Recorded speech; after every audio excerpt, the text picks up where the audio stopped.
The world around us is hostile to the Word of God and to biblical values, but we are called to be salt and light, to stand for truth in a decaying culture.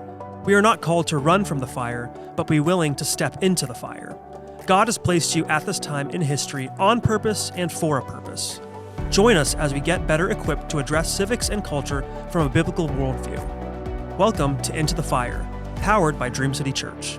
Today's topic is the road to redemption, and I'm joined by Gabe and Kellee Napoleon, who are just longtime members of our church here and just amazing, wonderful people. So glad to have you with us today. Thank you for having us. Thank you. Yeah, so just give us the highlight of just, not the backstory, but who you are, how long you've been married and kids and how long you've been at this church, just kind of the general introduction of who you are, what you do here. Okay, well, my name is Gabriel Napoleon. I work for the facilities department, and I've been working here for 14 years. Also, been sober off methamphetamine and alcohol for the same amount. Well, say 15 years. Mm-hmm. So I started at the bottom.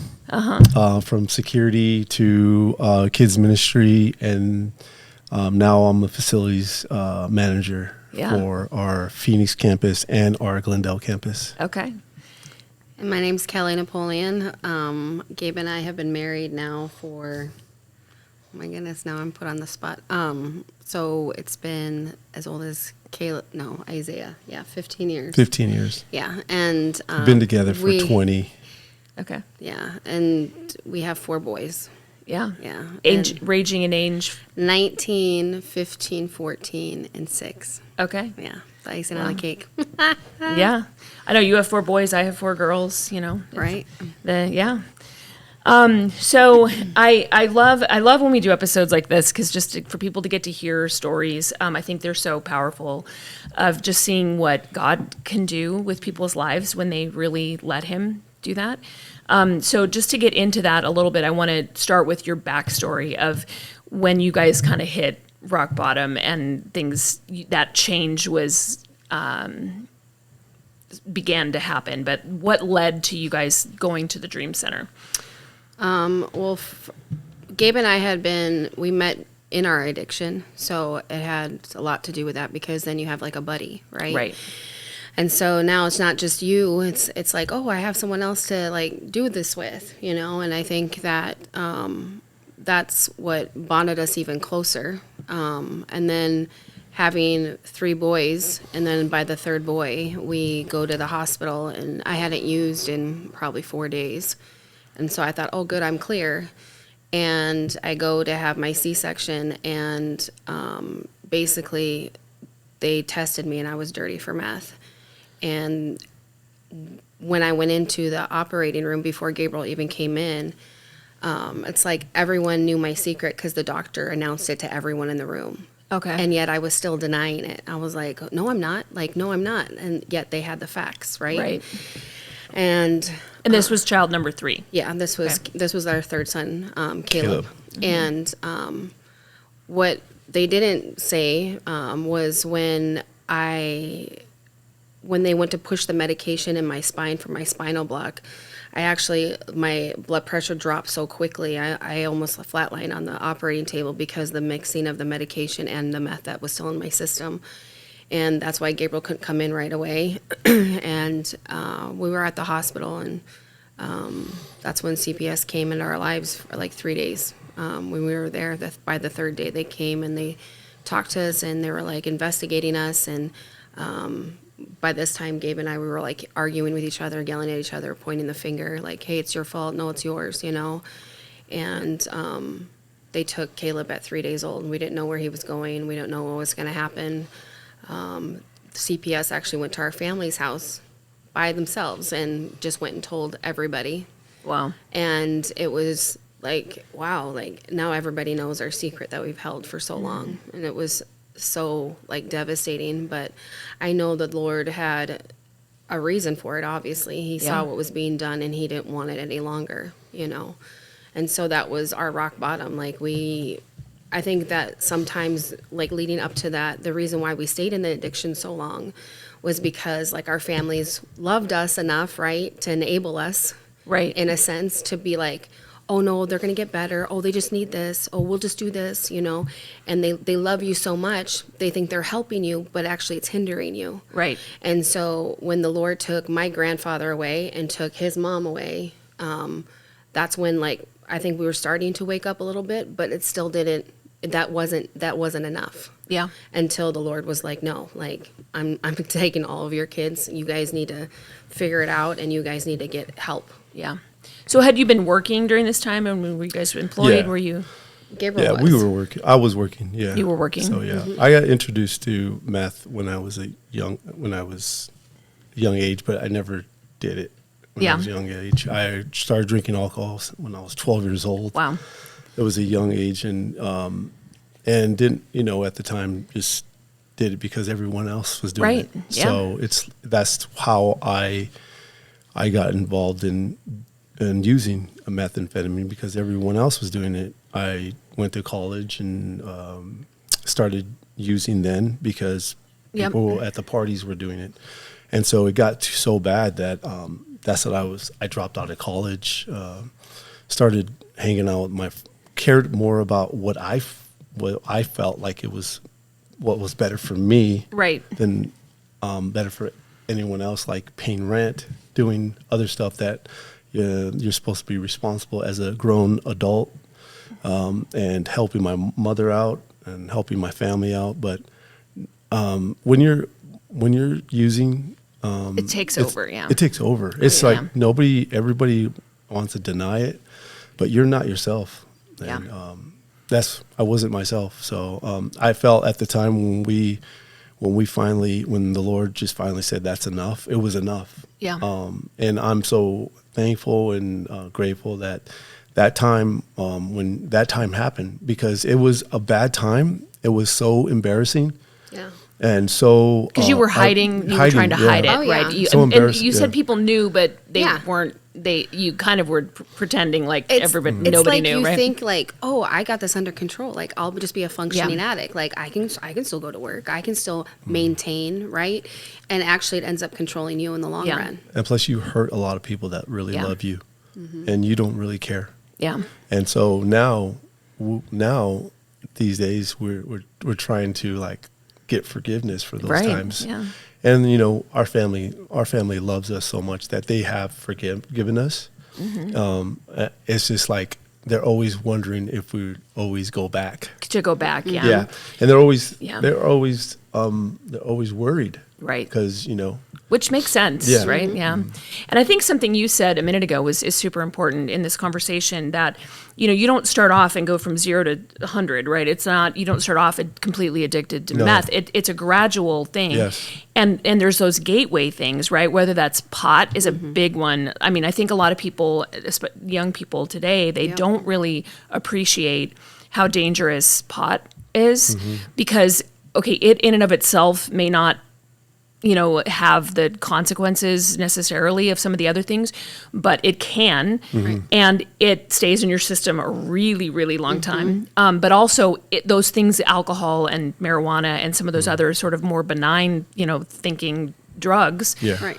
are gateway things that then, because that's just the way that sin works, right? You're Right. never satisfied with Yep. just staying at a base level. You always, it's more and more and more. I know that in my life, before I came to know the Lord as an adult, and just the partying and the things, it's like you all of a sudden look and you're like, how did I get here? Because I didn't start off here, and I would have never thought that I would be where I am right now.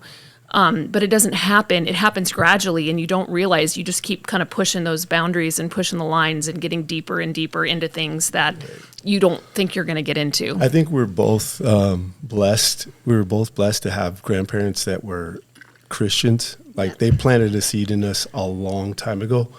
Like, because without that, planting a seed, I don't think like some people, I can only speak for ourselves, but in my opinion, if you want to change, you could change, right? But there's times where that seed is not planted in them, Right. that they're not going to change because that's all they care about is themselves. But when I was a kid, we used to have church in our house, in my grandparents' house, because we lost the pastor lost the church, and so we moved it to my grandparents' house. And now the circles have turned. It's like it all came back where I had to set up chairs for the service, and I would set up the chairs for a service and Sunday service, and my grandfather was the deacon of the church, and my grandmother was a preschool teacher. So it was all implanted in me my whole life. And I know Kellee was her grandparents were Christian as well. So, I was thinking this before I got on, like when you're out in the street, when you're using that's all you know. Yeah. And you're content. You're like, you're okay with this, because there's people out there that are dealing with the same thing, and you're just there, and you're like, it's the same kind of living, because you don't know this way of living on this other side. When I say the grass it's not always greener on this side, but it is green on this side, Yeah. because nobody wants to be on this side. I don't know if they do or not, but they don't have the structure. They don't know where to get it from. Right. But if they just are willing to change their life around, God is willing to. God is there all the time. Yeah. He was there for us through our struggles. Yeah. Yep. Through when we were in the hospital, He was still there and telling us, "Don't worry, I have everything is going to be okay." So we just had to just give it all to God, let God take the wheel, and let it go. So. And so then you guys ended up at the Dream Center. Yeah. In a series of events that happened in with that leading you. You told me, Kellee, that you went first, and then Gabriel joined you later, right? I went to a halfway house first, and the halfway house, they were doing a drug deal in front of it, and I just knew that the Lord didn't want me there. So God told me, hey, how about you speak up? So I did.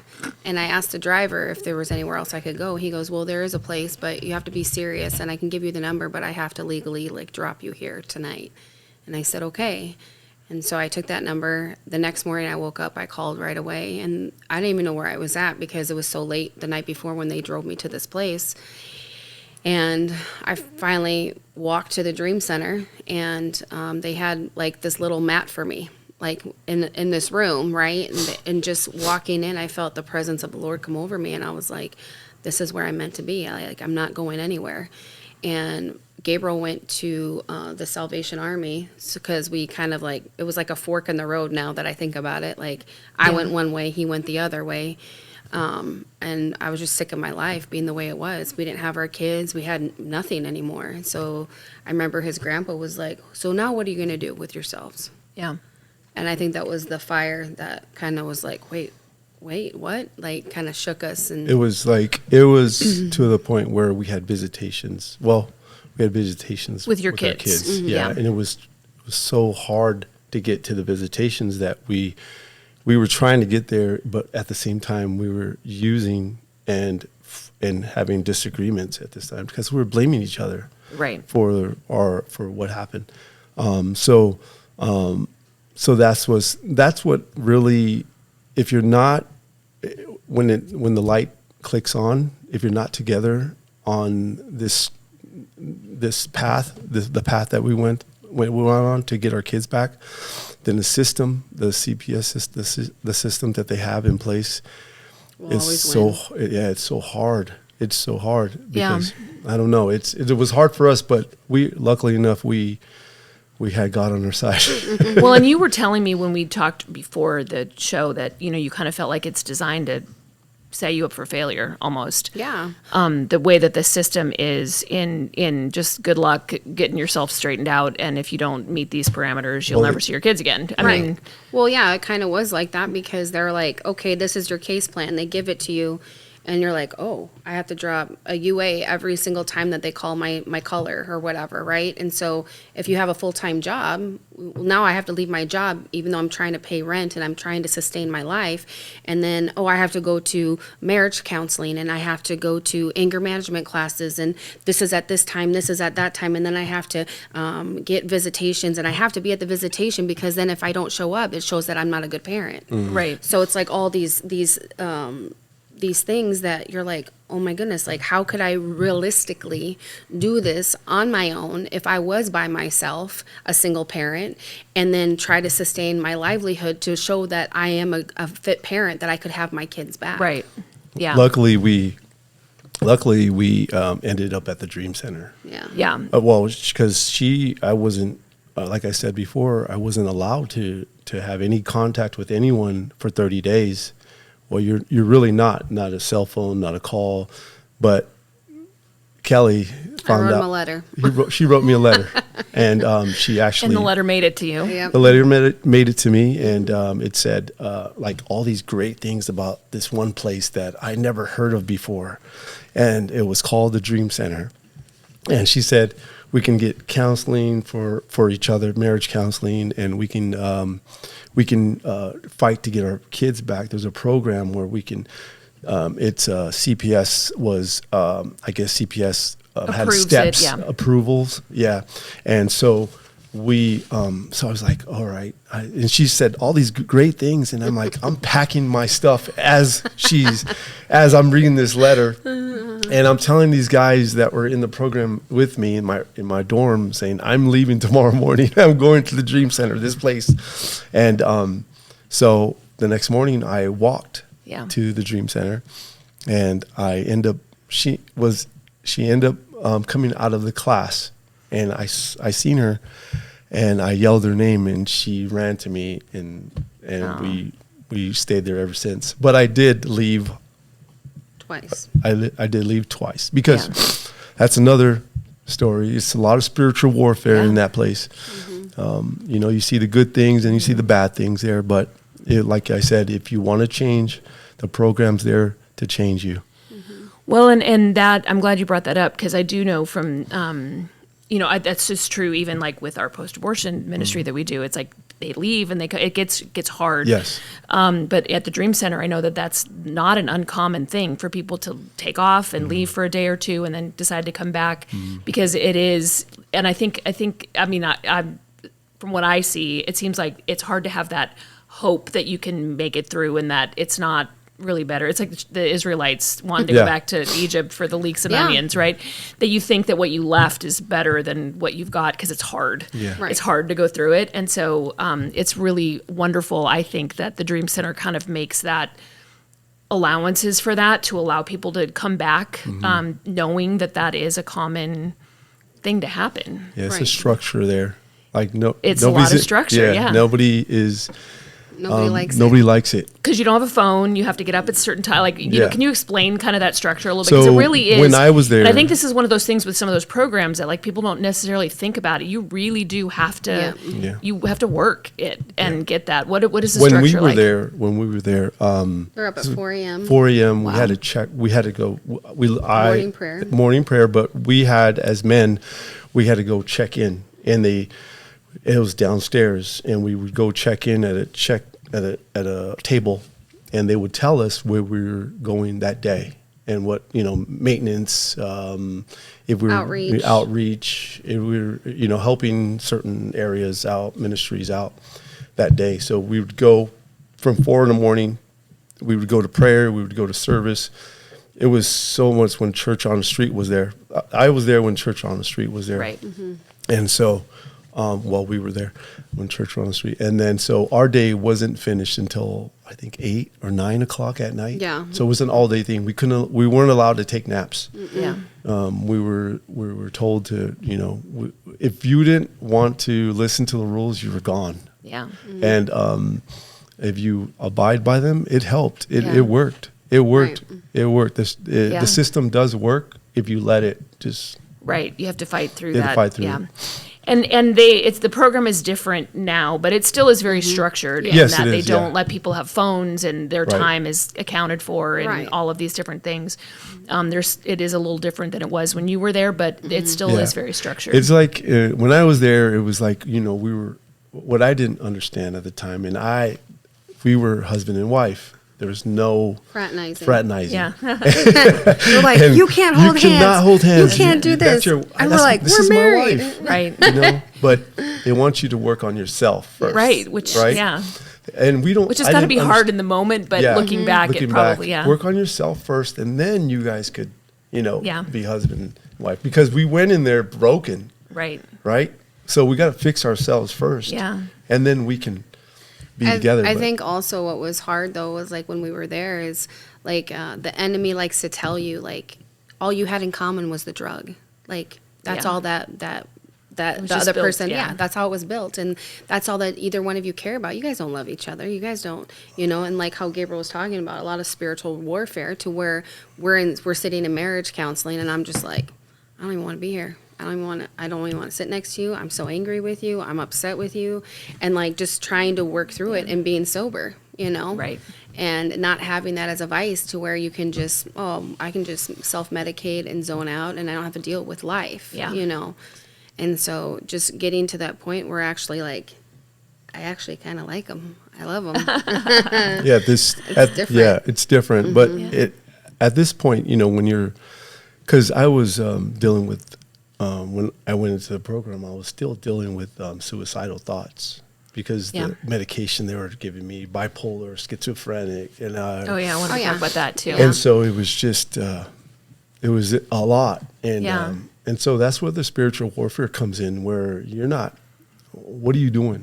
What are you doing in this program? And people, you want to go spiritual. There's the enemy doesn't want you to get better. Right. Because he doesn't. For so long, you've been working for him. Yep. Right. And now you want to go and Yeah. go with the Lord and go with Jesus, but what he knows already that we never belong to him.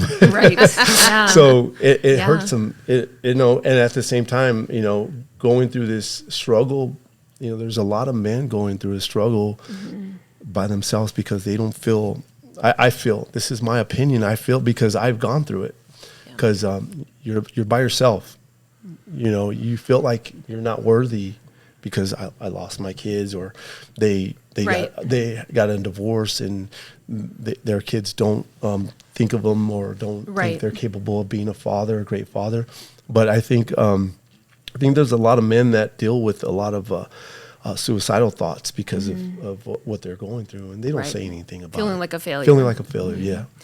And I'm glad you brought up the medication because we did talk about that before, but when like in our pre-meeting, but because what happened, you're coming off drugs, right? And the state wants to, the people involved in like the state system want to diagnose you with all these mental things and Yep. give you psych meds and Yep. drugs for, like you said, schizophrenia and bipolar and all of these things when Yeah. that wasn't actually your problem. Right. It was spiritual and you were coming off of drugs, Right. right? So it's detoxing your whole entire system, both habitually as well as physically, right? Because Right. you've got to undo the habits that you build up of Right. going to drugs, like you were talking about, turning to that as self-medicating.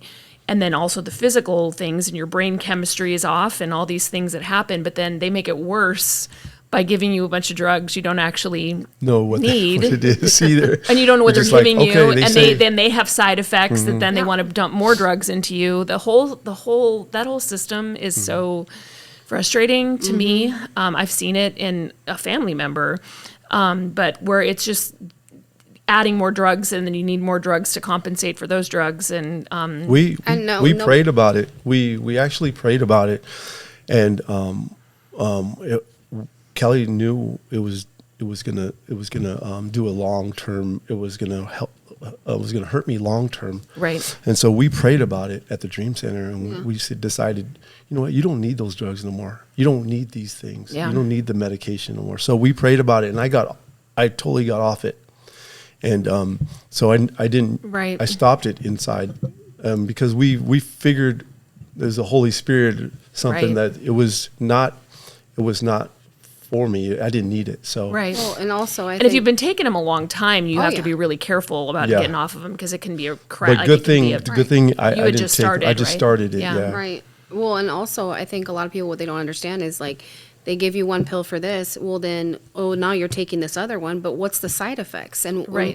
and like mixing them, like what does it do? And then people that are out there that are homeless and stuff that are drinking on top of taking all those medications, then what happens? Yeah, Right. they probably do look crazy. You know what I Right. mean? And then you're like, oh yeah, they're just homeless. No, actually, they've had a lot of trauma. It's not like you wake up one day and think that I'm just going to be a drug addict today. Right. It's like how you talked about earlier. Like it's progression, right? It doesn't Right. just be like, oh, today I'm going to be an alcoholic. It's literally progression. It's trauma. It's things that we just can't in our minds be able to cope with, right? We don't have coping skills. So then what Yeah. do? We fill it with addictions like Yeah. and anything can be an addiction, right? Is the more that you make it to be, right? Right. So, I mean, shopping can be an addiction, eating can be an addiction, alcohol, The internet. drugs, internet. Like, there's so many different things that we can make that the priority in our life. And until we actually allow the Lord to fill that gap that we've been looking for so long, there's no way that your life is even going to be tangible. Yeah. Yeah. And so then when did your kids were with family members, right? In kinship Yes. play, all three of them? Yes. At that time? Yes. They were all three there. And so then you're in the program at the Dream Center for 6 months or a year? How long were, because I know that so- there's a 6-month program and then a year program. Yeah, so when I was there 2 months ahead of Gabriel. And so I did the full 6 months. Well, I had nowhere to go. I mean, even though I had family, they're barely trusting me right now at this Right. point. And so I just stayed and I worked. And then Pastor Brian, thank God for him, he was like, hey, do you want to move up to the 4th floor? And I was like, what? And he goes, yeah. He goes, I think that you could help with the women up here and, like the pregnant women, and then do the tours every Tuesday and make the food for it. And I'm the only second person in like the history of the Dream Center, which was God's favor, to be able to move up to the 4th floor. Explain what the 4th floor The is. 4th floor is mostly just for staff members, and it's for, at the time, it was for pregnant women that could be there, that could live there, have their children, and then transition out eventually after they've had their babies and stuff, and they're single moms. And so I was able to actually help them. And you still didn't have your kids at this point? Well, no. So when I moved up there, I got Sammy back first, our Okay. oldest, and he was 5 at the time. I got him 3 days after I moved up to the 4th floor. So Wow. now I'm sitting there with just me because Gabriel's still in the program for 2 more months. And I'm like, I'm sober. Like, what do I do? Like, what do I do sober? Like, I had to relearn how to be a mom again, you Yeah. know? And so Miss Pat, loved the lady so much. She would come in early just to take Samuel to school for me, and we'd drop him off, and then we'd come back. And then after Gabriel graduated 2 months after that, 3 days after that, we got the other 2 back. Wow. So I'll never forget, So like, all of we're in us. this one little like hotel apartment, whatever, one bedroom, Yeah. With three little all kids. 3 little kids. Yeah. Yeah. And- But what a blessing, though. Yeah. Oh, it is a was. blessing. It It was was, huge. that the blessings didn't stop there. Right. Like it was like we got our kids back, and I worked under Luke Meredith. Yeah. I was on transportation. I would take the pregnant At the Dream Center, At the Dream right, yeah. Center. I moved up to the 4th floor with my family, and they I was on staff, and so I worked under Luke. And Pastor Luke, I guess now. Yeah, I know, right? And He's been on this show, too. Oh, he has. he's And then amazing. so I worked under him. Councilman Luke now. He's up there as a town councilman. So I worked under him and was there for about a month or 2, and then Pastor Brian came up to us and said, "It's time.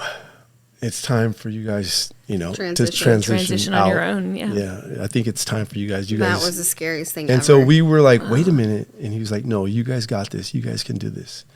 And so we were like, where do we go? We were trying to look for a place. So this, thank God we were praying, and this house down the corner, at the corner of Sweetwater Yeah. opened up, and they said, well, you guys can move in there for a year or so. Yeah, but then also CPS had to come and make sure that we had running water, that it was Right. feasible, that, you're not going to backslide. And they literally told us, just so you know, if we can come and drug test you whenever we want in the next 5 years, and if you ever come up dirty, we can Wow. take your kids. Yeah. And I was like, it put a fear, right? Right. Like, of course, I'm not going to go back. But what was really interesting was that at that house, we became a family again. And it was within walking distance. We didn't have a car. We left in Gabriel's work truck from the Dream Center to there, Yeah. And I walked Sammy to school every day. And I had the double stroller and going that way and then going to church. Going to and church. then go that way, Right, go to 'cause church. you're right by the church. Yeah, right by the Mhm. church. Yeah. And everything was in walking And so, distance. it was awesome because as we were going to church, and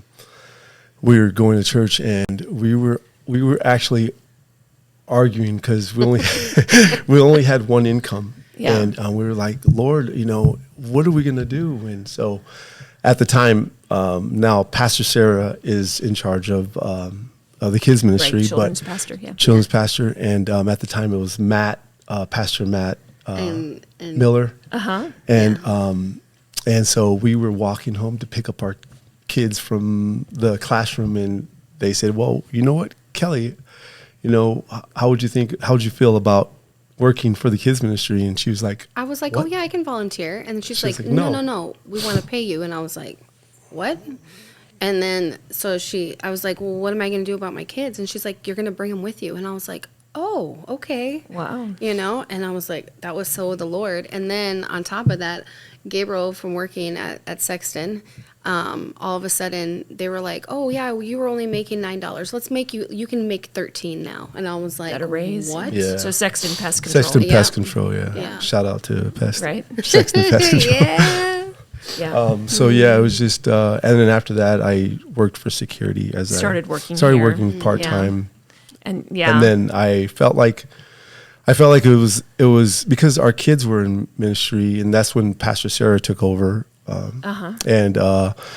and so I asked her if I can transfer over because my heart was with the kids as well because there's so many kids that were probably in my position Yeah. as well. So, and they needed It's men, right? Male role the models. male yeah. role model. yeah. So I was thinking that way too. So Yeah. so I started working for the kids ministry, and I still volunteer for the kids Yeah. ministry when I can. So And him and I will work together sometimes. Yeah. He'll put us in the same class. Yeah. But it's amazing because I think working in kids ministry, when the Lord called me to do kids ministry, I was laughing because I was like, I literally just got my kids back, and now you want me to be a mom to all these kids? And he's like, yeah. And it literally taught me how to be a better mom, Yeah. and how I struggled with like being a mom sober and to understanding what that would look like, you Yeah. know? And so you can't put those kids in timeout. You can't do nothing. You're just like, can you please behave? Like, Right, 'cause you're they're not asking yours, them, yeah. because they're not mine. But then you see like even Learn some other strategies Oh, yeah. and some skills, right? Yeah. Thank God. But even also to be able to see a lot of the kids that are in foster care, Yeah. that need the extra love. That, man, my kids were once there, and thank God for our family to take care of them. Not everybody gtes that chance. Right. Yeah. Yeah. I love that. And I want to kind of tie that piece of it up to talking about the pathway, but just the difference between organizations and groups, because you guys have been into both, right? You were talking about that really primarily focus on your spiritual growth versus ones that are just trying to get you through the ropes, right? What is the difference between that as far as like the benefit? Does that question Yeah. make sense? Did I word it? yeah, Go well, ahead. go ahead. No, you go. Okay. Well, I don't really the spiritual. It's more helpful, I believe. Like the programs, like the Dream Center. There's other places as well, but I don't really know of them, Right. the names of them. But I think the Because spiritual. they do good work. But, Yeah, they do. But there's a difference. though. Yeah, I don't know. Like if the program works for you, it didn't work for us. Right. Say CPS. Like if we didn't find the Dream Center, Right. I don't know if just going to rehab or we something. would go with to me. rehab and just do it Everything's on our fine. own. Right. Well, that's what I'm asking. Yeah. If you, it sounds to me like what you've been saying is you don't feel like you would have made it in Yeah. that system, or it would have been 10 times harder. Yeah. Versus finding someplace like the Dream Center Yeah. to go, because things are kind of stacked against you at that point once you get that far into It those is, life because choices. you have to have that. You have to have those people willing Right. to help you, Yeah. or they're willing to put time in effort into helping someone out. Yeah. And that's where I think that's where the love for people, the passion from the Dream Center, the people there are real passionate about what they do and are really passionate about and really love what they do. So they want to help a lot of people out. And it just feels like, you're there and you become a family.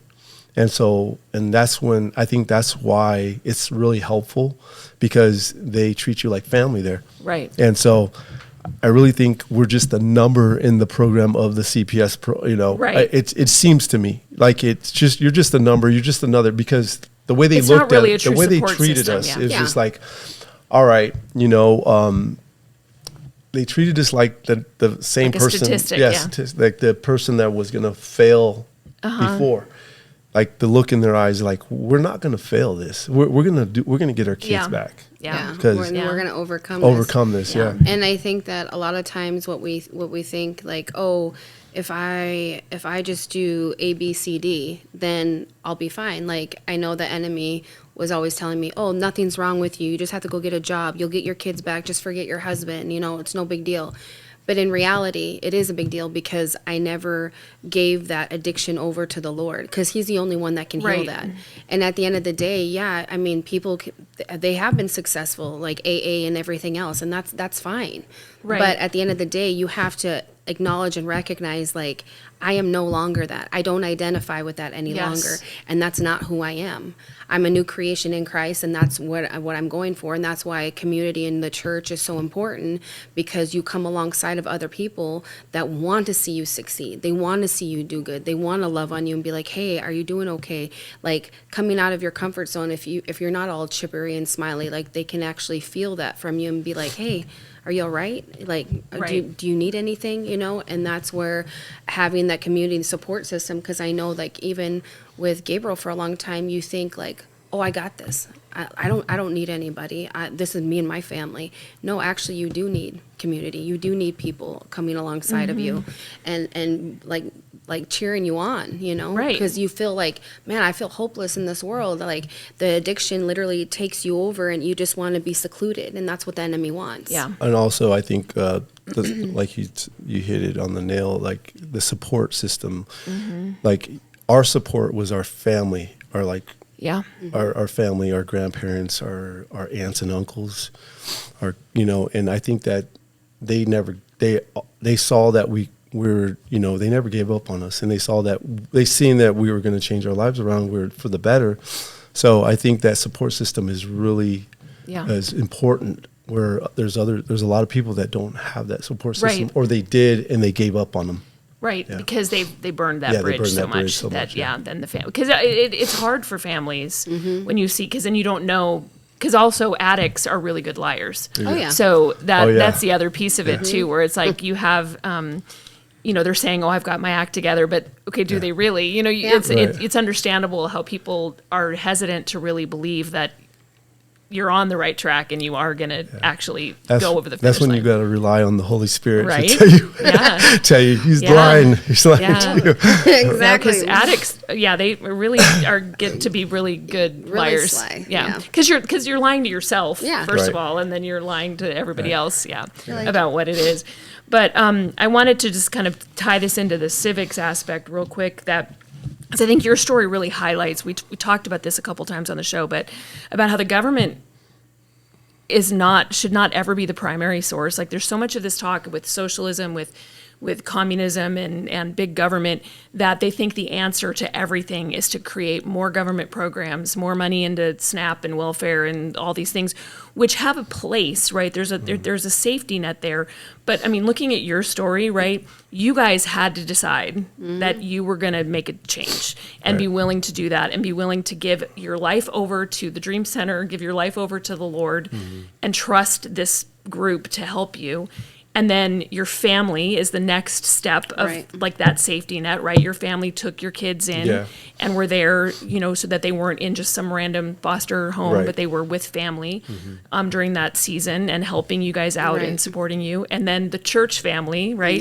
Including the Dream Center. That church family is there. You were talking about community and jobs and homes and all of these different things that community provided, first at the Dream Center and then at the church. And then the government is the last thing, right? Because it did in a way, right, cause you to make that change, because it's like, oh my goodness, all of a sudden we don't have our kids, right? So that was the government doing that. But other than that, like, that's just the bottom of the barrel safety net. And I think we get it skewed and we forget how important and how impactful we are as the body of Christ to help one another, to help our family, to help our community, to help people at church, that is the primary line of defense for all of these things, whether it's homelessness, addiction, family issues, marriage. You know, you guys were talking about it. You're a miracle that your marriage lasted through all of that you're both sober and have your kids and had another child after that. I mean, that is truly miraculous.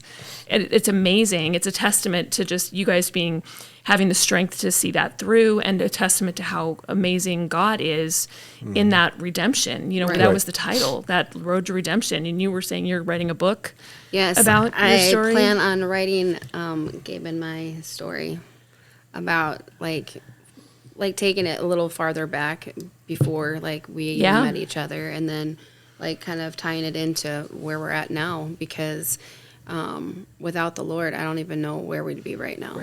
And I just think, like, I'll never forget Pastor Brian. He's like, man, every time I see you guys, I can't believe it, because no married couple actually goes through addiction together, then makes it out together and like sustains life. I think it's less than 5% after 3 years actually stay sober the rest of their life. And that's crazy, because statistic, like, then there's something wrong. There has to be something that's broken within the system, obviously. And I know that for us, just giving it over to the Lord was the only way that we were able to do it. It's like, Lord, not my will, but yours, right? And I can't do this anymore. Like, I just remember looking up to the sky, and when Gabe and he went one way, I went the other way, and I looked up to the sky, and I was like, Lord, I can't do this anymore. Like, please, like, help me. And when I did that, I said, I ask you back in my life. Like, I don't want my life like this anymore. It's like you've always wanted to stop, but you never knew how. You know, and then when it was like the Dream Center was like the silver platter, like, okay, here you go. Like, you know, and you're like, oh, I'm taking this as a lifeline. Because if I don't take this, then I will be without my kids forever. You know, and just knowing now, I mean, and it takes a process, because then you have to get the balance back with your kids. Like, our oldest son was the one that remembered the most, you know. Which is understandable. And I'll just never forget one day when he was crying in his room, and I thought he hurt himself, and I walked in and I was like, what's wrong? He goes, Mom, you never said you're sorry. And I was just like, wow, you're right. I just assumed, you know, like how we always do, like, you know, kids are forgiving, like everything else, but to truly be able to say, Sam, I am sorry, and make it a point to, like, you know what, Lord, with you, I will keep my promise to him, and I will never go back to my old life. And I think that was like the determination, even for Gabe and I both, like, no matter what, like, there's nothing in this world that I would ever want to be separated from the Lord ever. I think it's a gift to have children, you know. It is. I think it's a way of, like, and then some people just let it go, like they don't care. But I think the Lord has given us a second chance, and to show these boys how to be men of God. So, and they're and we're trying to raise them the right way. And I think they grew up in the church. So, so I think the Lord is giving me that second chance to prove myself, to say, you know what, these are your kids. You blessed me, you gave me a gift, and I'm going to take care of them. Well, even on that highlight real quick, it's amazing how the Lord works, because exactly 7 years later, after I had to give Caleb to CPS on that day, I found out I was pregnant with Elijah. Oh. And so it was like the Lord was restoring what the enemy tried to take, right? Yeah. And I'll never forget that when, after I had Elijah, we were leaving the hospital and they sat him on my lap in the car seat. And I was like, I get to leave with my son. Yeah. Like, I don't ever have to feel like that ever again. Yeah. And it was the best feeling ever. Like, I get to take him home. And I got to take him home on my birthday. Oh. That's how special the Lord made it. He's a redeeming God. Yes, I he love is. it. Yeah. Yeah, well, thank you so much for coming and sharing your story. Yeah. I really appreciate it. And I know, like I said, that people love to hear stories like this, because it just really shows what God can do with people who are willing to give that all to Him and let Him be the restorer. He's really good at restoring and redeeming lives that are broken. And I love both of you. I'm so glad We love you to too. know you, and that you came on with me. Yes. So thank you for being here. Thank you for the privilege Thank of you. letting us Appreciate you so much. Appreciate it. And thank what you for do. Thank you. And thank you for joining us on Into the Fire, powered by Dream City Church. You can listen to this podcast on Apple and Spotify, and follow us on social media to find all the info on the show notes. To learn more about Dream City Church, visit our website at dreamcitychurch.us. Thanks for listening.